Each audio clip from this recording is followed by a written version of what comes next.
Nah, Bapak, Ibu, dan saudara sekalian, saya hanya mau mengingatkan peran kita dalam belas kasih Allah. Bagi saya, doa terhadap orang-orang sakit itu ada dua hal yang penting. Pertama adalah menyatakan belas kasih Tuhan, menyatakan cinta. Kita berdoa, kita memperhatikan karena cinta.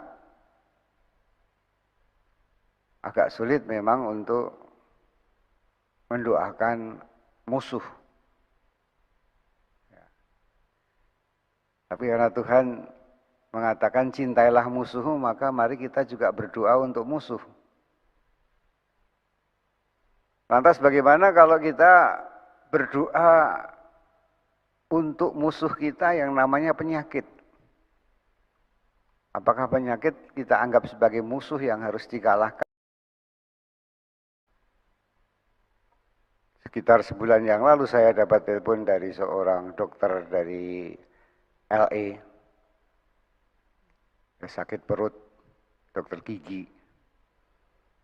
Dia sudah ke dokter, belum ditemukan penyakitnya apa, tetapi dia percaya bahwa dengan mengikuti misa online ini saya akan sembuh. Dan luar biasa, sambil kesakitan dia ikut misa online, dan ketika selesai misa online dia merasakan sehat. Dan ternyata setelah itu dia ke dokter lagi, dia memang tidak ada penyakitnya. Imanmu yang menyelamatkan, bahwa Tuhan pun juga bekerja melalui misa online. Sungguh cinta kasih Tuhan, belas kasih Tuhan tidak terbatas ruang dan waktu, bahkan melintasi sekalipun dengan alat yang kemajuan teknologi ini. Ada lagi suatu kesaksian yang menarik dari saya ketika kami bersama kelompok doa dari Bali mendoakan seorang yang sakit. Salah satunya sakit skelosis, itu tulang punggungnya bengkok 38 derajat. Seorang anak wanita bernama Fit, umur 13 tahun. Dan luar biasanya ketika kita doakan, tulang-tulangnya bergerak. Dari 38 derajat menjadi lurus. Dan kebetulan kakaknya dokter, maka ada rekam medisnya. Jadi ini bukan hanya cerita, tetapi kejadian yang sungguh-sungguh gitu. Celakanya lantas kemudian banyak orang mendengar berita ini, kemudian mencari saya untuk meluruskan tulang bengkok. Saya pikir ini bukan keahlian saya. Ini adalah karena iman orang yang mendoakan, karena iman orang yang didoakan, karena iman ibu anak itu. Ini suatu yang terjadi karena kehendak Tuhan. Maka kehendak belas kasih Allah inilah yang menjadi penting di dalam hari orang sakit kita diingatkan. Dalam belas kasih ada kasih dan belas kasihan. Menurut saya dalam Injil hari ini nampak belas kasih Tuhan terhadap orang yang bisu. Ya, orang bisu biasanya karena juga tuli. Kalau orang tidak bisa mendengar, pasti juga tidak bisa berbicara. Saya bisu atau saya bisu tuli dalam bahasa Cina misalnya. Saya tidak bisa mendengar artinya apa, maka saya tidak bisa mengucapkan apa.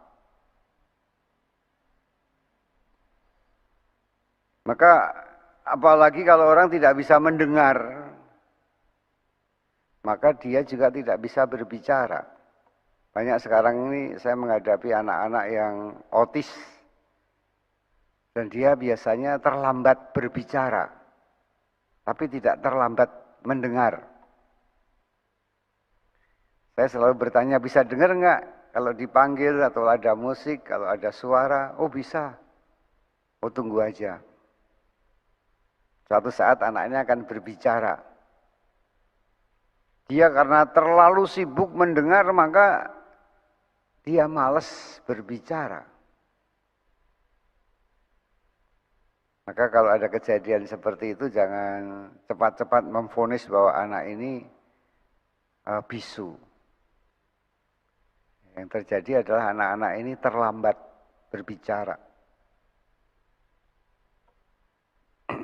Karena terlalu sibuk ingin tahu, terlalu sibuk untuk mendengar hal-hal yang lain-lain, maka dia lantas kurang waktu untuk berbicara. Nah, Bapak, Ibu, dan saudara sekalian, saya hanya mau mengingatkan peran kita dalam belas kasih Allah. Bagi saya, doa terhadap orang-orang sakit itu ada dua hal yang penting. Pertama adalah menyatakan belas kasih Tuhan, menyatakan cinta. Kita berdoa, kita memperhatikan karena cinta. Agak sulit memang untuk mendoakan musuh. Tapi karena Tuhan mengatakan cintailah musuhmu, maka mari kita juga berdoa untuk musuh. Lantas bagaimana kalau kita berdoa untuk musuh kita yang namanya penyakit? Apakah penyakit kita anggap sebagai musuh yang harus dikalahkan? Apakah virus harus kita anggap sebagai musuh yang dikalahkan? Kalau dia kita anggap musuh pun okelah, tapi lawanlah dengan kasih. Kita lawan dengan kasih karena yang bisa mengalahkan musuh hanyalah kasih. Dan umumnya karena merasa orang-orang sakit, maka musuh utama menurut saya adalah rasa takut. Takut kalau mati. Ya. Maka orang takut sakit karena takut mati. Jangan-jangan saya mati. Bagaimana anak saya, bagaimana suami saya, istri saya, umur saya masih muda. Pekerjaan saya bagaimana? Apakah saya diberi waktu panjang untuk berkarya, karier saya, dan seterusnya. Ketakutan itulah yang kemudian menjelma. Ya, kalau orang takut kemudian biasanya pikirannya macam-macam. Jangan-jangan ini karena dosa saya, jangan-jangan ini karena disantet orang. Itu isinya ketakutan. Terjemahan dari rasa takut. Apakah penyakitnya ada obatnya? Dan mulai orang mempersoalkan penyakit. Saudara, yang paling penting adalah tujuan Anda. Tidak ada orang datang pada Tuhan Yesus, Tuhan, saya sakit apa? Kenapa saya tuli? Kenapa saya budek? Obatnya apa Tuhan? Kapan sembuhnya Tuhan? Ini pertanyaan dari pikiran orang. Banyak orang sakit selalu ngomongnya begitu. Romo, saya sakit apa? Kenapa saya sakit? Obatnya apa? Kapan sembuhnya? Ini bukan sikap orang beriman menurut saya. Sikap orang beriman datang pada Yesus mengatakan, Tuhan saya mau sembuh. Tujuannya apa? Sembuh ya. Mintalah sembuh. Kalau mau tahu tentang penyakitmu, ya tanyalah pada dokter, pada orang-orang yang belajar tentang itu. Boleh juga tanya pada Mbah Google. Tapi energi Anda jangan kamu habiskan untuk mempersoalkan penyakit. Bahkan kita cenderung untuk menjadi dokter untuk diri kita sendiri. Kita tanya pada dokternya, dokter gini, sakit apa dok? Dokternya menerangkan. Kita malah membantah, apakah tidak sakit ini dok? Jadi perdebatan dengan dokter kemudian justru kita membuang-buang waktu. Akhirnya kita memilih obat sendiri. Ketakutan itu yang mewarnai. Itulah ketakutan yang menjadikan kita jadi buang-buang energi untuk memikirkan penyakit. Oke, kita memang harus mengenal diri kita sendiri.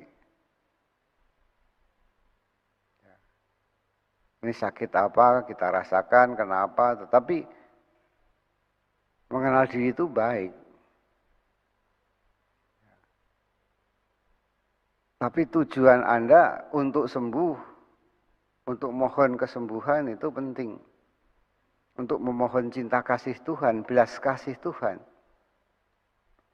Maka unsur pertama dari doa untuk orang sakit bagi saya adalah kasih. Bagaimana kita berdamai dengan penyakit, dengan penderitaan. Maka kita membutuhkan energi damai, energi bahagia, energi pengampunan. Yang kedua, sangat penting adalah bahwa Roh Kudus bekerja. Tujuan pertama dari kesembuhan adalah pengudusan. Tuhan Yesus telah menguduskan lidah orang itu dan telinga orang itu dari penyakit. Tujuan dari doa adalah menyucikan. Kalau badannya kotor, ada penyakit ya kita sucikan. Kalau ada virus kita sucikan. Bagaimana menyucikan? Roh Kudus bekerja. Yang bekerja adalah Roh Kudus yang menyucikan. Jadi ingat, menyucikan ada 4 hal. Pertama, menyucikan dari dosa. Kedua, menyucikan dari penyakit apapun. Kita seringkali hanya melihat penyakit itu dari segi fisik. Padahal ada orang sakit karena dosa, mungkin karena psikologis, kebencian, kemarahan.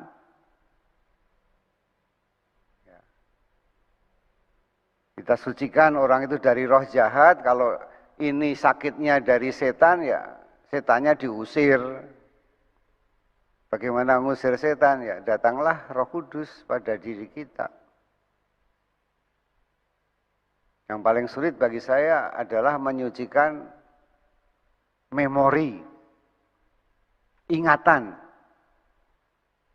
Ingatan kita ini selalu kembali pada hal-hal yang negatif. Kebencian, kemarahan, luka hati, luka batin. Kita mengingat. Bahkan ya memori yang positif pun kadang-kadang bisa jadi beban. Contohnya orang reuni, kemudian CLBK, cinta lama bersemi kembali. Itu kenangan bagus tapi kemudian jadi beban. Ya kan? Kecewa, getun, orang Jawa itu punya bahasa bagus, getun. Seandainya dulu saya dengan dia, tidak dengan suami saya ini, tidak dengan istri saya ini, saya akan bahagia. Udah terlambat, udah lewat.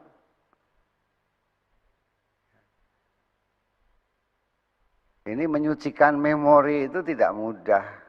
Kita harus kembali pada belas kasih Tuhan yang memelihara kita terus-menerus. Maka saya mengajak Bapak Ibu Saudara sekalian yang dicintai Tuhan, marilah kita mengasihi. Mengasihi berarti berbelas kasih. Mengasihi juga orang lain dan diri kita sendiri. Ya. Supaya tidak terlalu panjang, saya hanya mau mengingatkan ada hal yang penting bahwa kita seringkali lupa untuk mengasihi diri kita sendiri dengan doa. Berarti apa? Ada self healing dan self exorcist. Kalau ada setan dalam dirimu, usirlah dengan kuasa Roh Kudus karena kamu mencintai dirimu. Kalau dirimu sakit, sembuhkanlah dirimu. Ya, dengan kuasa Roh Kudus mengadakan self healing. Saya menyembuhkan diri saya sendiri. Saya menyembuhkan dengan memberi obat, dengan memberi doa, dan seterusnya. Intinya dari pengalaman saya asik. Asik mengasihi orang yang menderita. Membuat orang kemudian yang menderita punya harapan dan bahagia itu asik. Banyak berkat Tuhan ada di sana karena ternyata mukjizat masih ada.